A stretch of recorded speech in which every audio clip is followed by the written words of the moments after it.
Hello there, you amazing viewers and subscribers, and welcome to a brand new Doctor Who ranking video for today. So for this video, I'm going to be ranking every single story from Season 3, from worst to best. Now, there was going to be another special ranking video, because I did actually plan to do a ranking video on every Sonic Screwdriver's design, but yesterday, the 14th Doctor Sonic was announced, and basically today, Character Options has made a toy version of it, and to be honest with you, I'm going to push that video a bit back because I do need to sit down and think where to place it in the basic Sonic Screwdrivers designs, because I love all the Sonic Screwdrivers. I love the second, I love the third, I love the third Doctors and the fourth Doctors, basically from seasons 11 up to season 18. I love the fifth Doctors that we basically see from Castrovalva down to the Visitation, the TV movie Sonic. My favourite Sonic, I'm going to have to put that on pause because it does lead into the modern series, and I want to talk about my favourite Sonic Screwdriver when I get to that point. So, ranking all of the stories to Season 3. Now, Season 3, I've kind of experienced this through different types of media. I mean, through basically the media of watching it, I've actually managed to watch the Galaxy 4, thanks to the animation, the Gunfighters, you know, the Ark, and of course the fantastic story, The War Machines, which I do own on VHS now and DVD. Also, stories where I've experienced them through CD, like Missions to the Unknown, the Daleks Master Plan, the Myth Makers, the Ancestral Toy Maker, and of course, the Savages. Not Myth Maker, sorry, the Massacre. The Massacre sent Barbalio, something like that. And then, of course, I've experienced one story on Target Book, which is the Myth Makers. So, yeah, I've actually experienced this story more than I thought. I did actually thought I still needed to experience quite a bit more Season 3, but to actually experience these stories through Target Book or CD, or actually watching the surviving stories of them, or the missing story that's been animated, I think I can actually think of where I actually do rank Season 3. So, let's dive into it, shall we? In number 10, it is the Gunfighters. Is this really no surprise? I mean, I have tried watching this story quite a few times. I've only watched it once all the way through. I only watched episodes 1 every time I've tried to rewatch the story. I just cannot get through the terrible singing, this terrible song that's playing through all this story. I cannot get through to the other parts of the story as well, because I really think it's it really pulls out what's going on in the story, the music does. I don't know why, I just cannot watch the Gunfighters. I think it's absolutely a terrible story for me to actually sit down and enjoy. It's the only 60 story I think that's actually bad. I'm going to be honest with you, I really think this is the worst 60s story.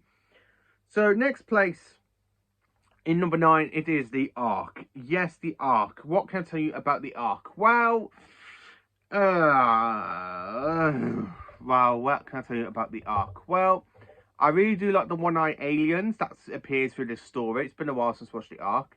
I really think this should have been separated into two different stories. So you got episodes 1 and 2, where it should be one story, and then episodes 3 and 4, another story, instead of having it all combined into one. So Dodo goes and starts infecting the human colonists on this planet, and when they actually dematerialize and then they end up back on the same planet later on, and they find the mechanoids of kind of, not mechanoids, the Mojoggers, the one-eye aliens, I can't think of their name, sorry. When they take over the human colony and enslave the humans, yeah, I think this story should have been separated into like two parts. So you got the first part of the story where basically the Doctor, Stephen, and Dodo basically arrive and make things worse when Dodo spreads a cold. And then I really think the second part of the story, episodes 3 and 4, should be a separate type of story, because that's when basically things do completely wrong. I have to be honest with you, I really think that story should be separated. So, number 8, the Savages. What can I tell you on the Savages from what I've listened to on the audio? Well, it's actually a brilliant story. I really love the fact Stephen leaves the Doctor and Dodo at the end of the story. Now, Stephen was introduced in halfway through, you know, the chase in season 2. So the fact this is Stephen's last story, I think this is absolutely brilliant. I think it does kind of fit Peter Purvis's last appearances. I mean, we don't actually see it, but to actually listen to the story, it actually does exist a lot better. I absolutely have to be honest. Number 7, Galaxy 4. Yes, Galaxy 4. I would have put this a bit higher, but I really enjoy other stories more than I do for Galaxy 4.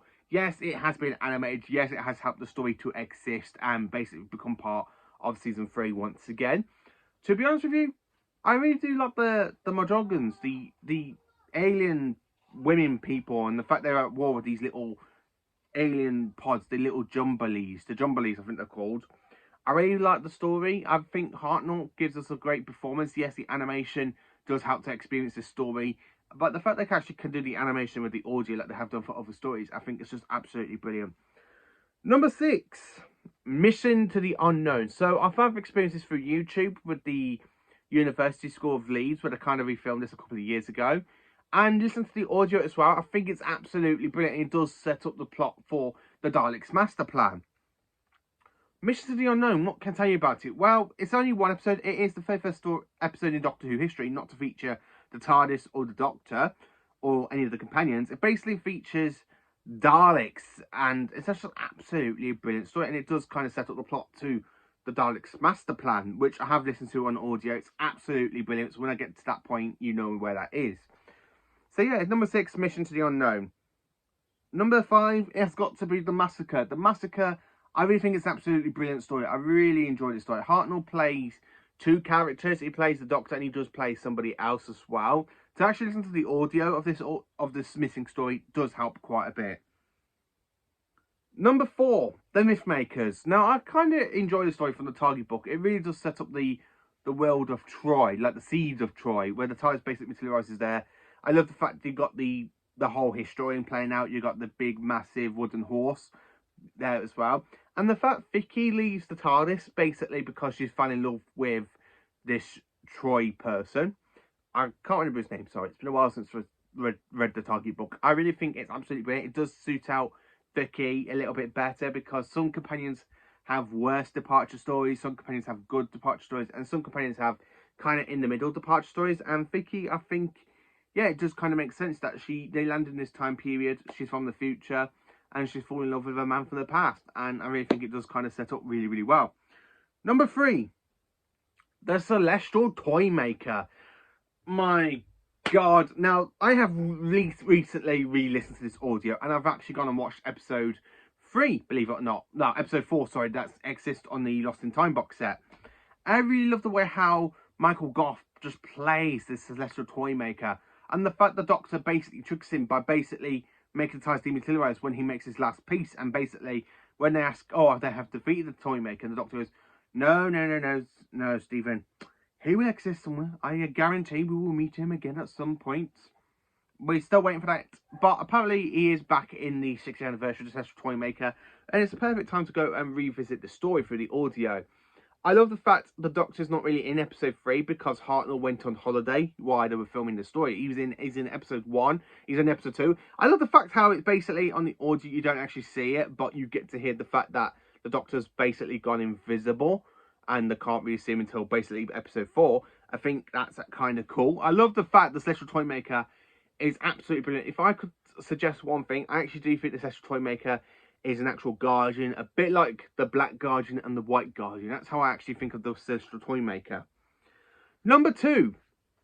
So my second favourite story of this season has got to be the War Machines. What can I say about the War Machines? Well, it introduces us to Ben and Polly. Yes, Dodo is my least favourite all-time companion. I really don't like Dodo.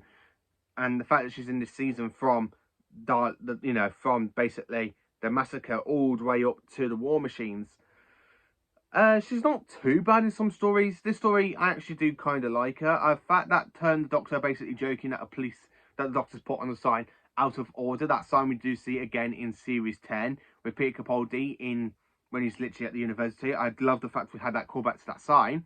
I love the way Hartnell is with Dojo, the way they literally come out the TARDIS and he explains why he has to put the sign on the police box because the TARDIS actually does look like a police box. And the policeman will actually think it actually is a TARDIS. I really love the fact we have this kind of computer where it says, "Bring me Doctor Who." I really love the way how Hartnell is absolutely brilliant. Because when you got that epic shot with the War Machine smashing through the streets of London, you got the first Doctor showing it he won't be intimidated. And he just kind of moves along the camera like he's not going to be intimidated. It's absolutely brilliant. The way that cliffhanger is to part 3, which just shows it won't be intimidated. I really do like Michael Caine, who basically plays, we all know, Ben. I think he's absolutely brilliant, Ben. I really do like Polly as well. I think them two are great companions. And then, of course, number one, the all-time story for Season 3 has got to be the Daleks Master Plan. I've experienced this on CD. Thank you to me Auntie Vicky and my Uncle Dale, who gave me some birthday a couple of years ago, and I actually went and bought this soundtrack so I can actually listen to the missing stories. The Daleks Master Plan, what can I tell you about this 12-part epic? Well, it's absolutely brilliant, because we don't have one companion death in this for the first time. We say goodbye to Katrina, who ends up basically flying out of an airlock. You got the Doctor, and you got Stephen, and of course you got Sarah Kingdom on this planet. And the Daleks basically drop the time distortion, and basically the first Doctor survives it, but basically Sarah Kingdom has a very, very horrifying death, because from what I've actually listened to and what has been explained through the other medias I've actually been reading on, Sarah Kingdom's death was actually pretty gruesome, with the way you just see her kind of age and age and age on the planet. I really think that's absolutely brilliant. The audio actually does help me imagine her death, and I think it's one of the good deaths. I mean, out of the companions that we've seen die for the Doctor, which is Katrina, Sarah Kingdom, Adric, Amy and Rory, technically not, you know. Bill had a death. I mean, she got shot and then got turned into a Cyberman, and that's more than death for anybody. And then, of course, she comes back by the water creature. Also, this story reintroduces us to the meddling monk, who was actually introduced in the Daleks Master Plan, and I think, sorry, in the Time Miller, but he's actually makes a reappearance here in episodes 10, I believe, 10 and 11. The Feast of Stephen, I love the fact how the first Doctor says, "Merry Christmas to you all at home." It really does kind of break the fourth wall. Yeah, the Daleks Master Plan's absolutely brilliant. I really love the fact the Daleks have teamed up with an ally, with other allies, so they can try and spread their evil dominance across the universe.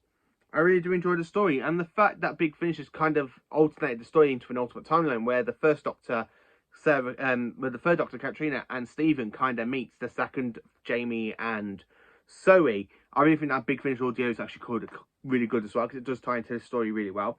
And that story is actually called Daughter of Gods, so I do highly recommend that from Big Finish as well, because that's absolutely brilliant. The Daleks Master Plan is, as I say, it's literally a 12-part epic. I cannot find anything wrong about this story. Yes, we do have Nicholas Courtney making his very first ever Doctor Who appearance. Yes, he's not playing the Brigadier, but he absolutely is brilliant, and I cannot find a fault wrong. So that is me ranking all 10 stories to Season 3. So what are my hopes for this season? Well, I'm going to be honest. I'm kind of hoping that this series does get animated for the stories that we do need animating, which is basically the Smugglers, Missions to the Unknown, the Massacre, the Mythmakers, and the missing episodes of the Slash Toymaker. And I want all the Daleks Master Plan basically animated. But I really think this season is absolutely brilliant. It's absolutely amazing, and it's absolutely brilliant. So let me know in the comments, what do you think of Season 3? Do you agree with me what I've said about how I rank Season 3? Let me know in the comments. Please do like, subscribe, and share, and join me for more awesome Doctor Who content.